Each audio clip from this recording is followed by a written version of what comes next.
Hi! Today we're going to look at a few extra tips to help you when you're working with Excel. First, we're going to look at patterns. Excel loves patterns. It tries to predict what pattern you want and fill it in for you. For example, when I'm writing a gradebook, I might want up to 10 quizzes, so I'll type quiz 1, quiz 2, and then instead of having to type the rest of them, I can just highlight those two cells, grab the little black box, and drag it over until I get to quiz 10. So that's really useful. It does the same thing with the days of the week. Suppose I do Sunday, Monday, Tuesday, grab those, drag over, and you'll see it repeats the week. We can use this pattern feature to make a list as long as we want. So suppose I want to make a list of 100.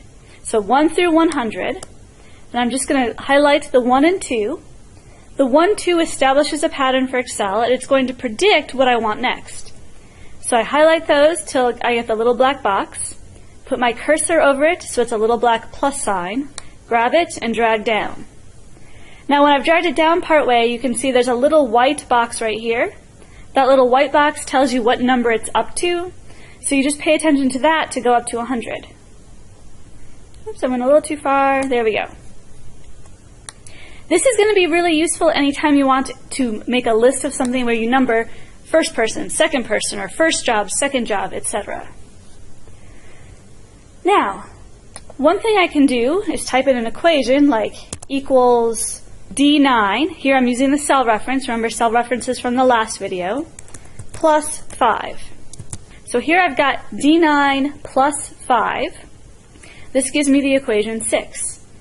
If I want to use the same equation, if I put my cursor on the little black box, grab it and scroll down, it'll bring that equation down, something plus 5, as I go along. If we click here, look at it, notice that that's D14 plus 5. So when I drag down, the cell reference goes down with it. I can do this as far down as the list goes, so just drag all the way down. La la la. And I've got my values for all of this stuff. This is very useful. Something that's even more useful is this shortcut. For this formula, I'm going to take the cell D9 again. This time I'm going to multiply it by 2, hit enter. Now I've hit enter and it's gone to the next cell. I'm going to go back up, take the little black box. Instead of grabbing it and dragging it down, I'm going to double click on the black box. And notice it fills down automatically for you. So that's nice, then you don't have to worry about dragging too far or not dragging enough.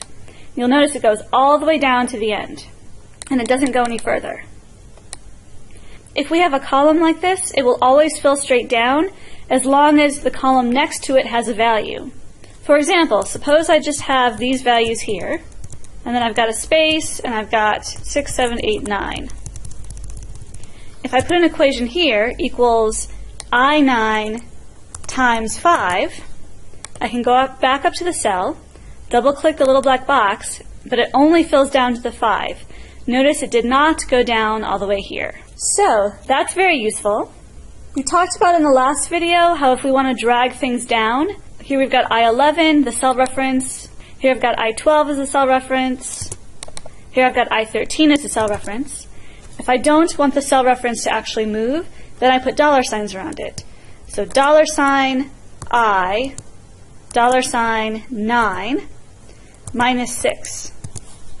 If I drag this down, it's still, if we look at the formula, I9 minus 6. Right? In each one, it's I9 minus 6. So the dollar signs don't move anything. This is also useful when we want some of the cell references to change, but not others. For example, in this table, we've got children who were asked about their favorite color. For blue, there are 35 responses. For green, there are 19 responses. For red, there are 20 responses. For purple, 30, and yellow, 18. The first thing I can do is look up the total. Do this by adding the numbers together. We talked about getting formulas from this italic little f, little x. We can also get it from the formulas button on top. If you click on that, there are different functions that are available for us. Here's the same button as we have here. This one is auto sum. This will usually take the numbers right above and add them together.